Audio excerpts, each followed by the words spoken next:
Talk to me about Columbus Day. Well, I wrote this article last year, Frank, because they were trying to knock over statues of Columbus. They were defacing them, and the first line of the article is, the PC thought police have been gunning for Christopher Columbus for years. And, Frank, it's what you're talking about. We have these woke mobs who rely on identity politics to cancel people. They want to topple statues of people like Columbus, Grant, Lincoln, and it's just really sad because I just wanted to share a quick story. My middle name's Rocco. My grandfather, who ended up with the same name as me, came through Ellis Island in 1913. His birth name was Vincenzo Bugiccio.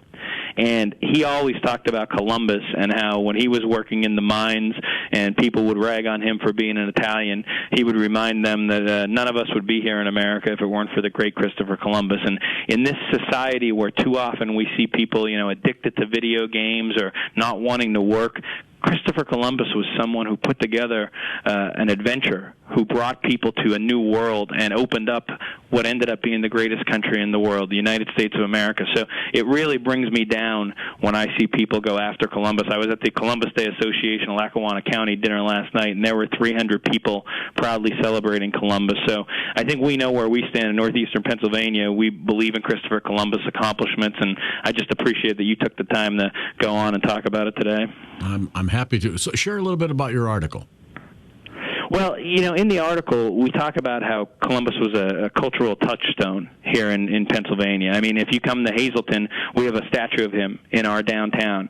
We talk about how in elementary school we were taught about Columbus, and we weren't taught of him as the enemy. I mean, you have Biden's proclamation where it almost seems like he's talking about indigenous peoples, not to celebrate them, but to attack Christopher Columbus.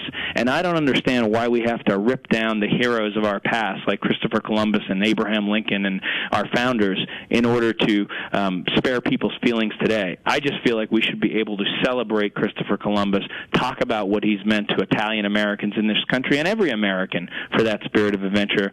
Why do we keep having to make each other enemies and tear down everything that different cultures believe in to make other cultures feel better? That's not what America's all about. I agree. Well spoken, well spoken. How are you doing? What's next for you?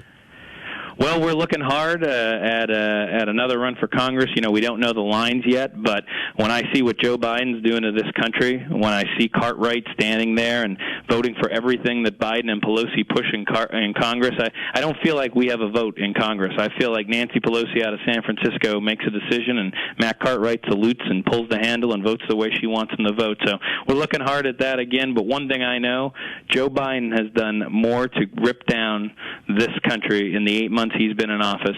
It's unbelievable. President Trump, delivered the greatest economy in history before coronavirus hit, and now in 8 months, I cannot believe how low we've sunk. Well, Jim,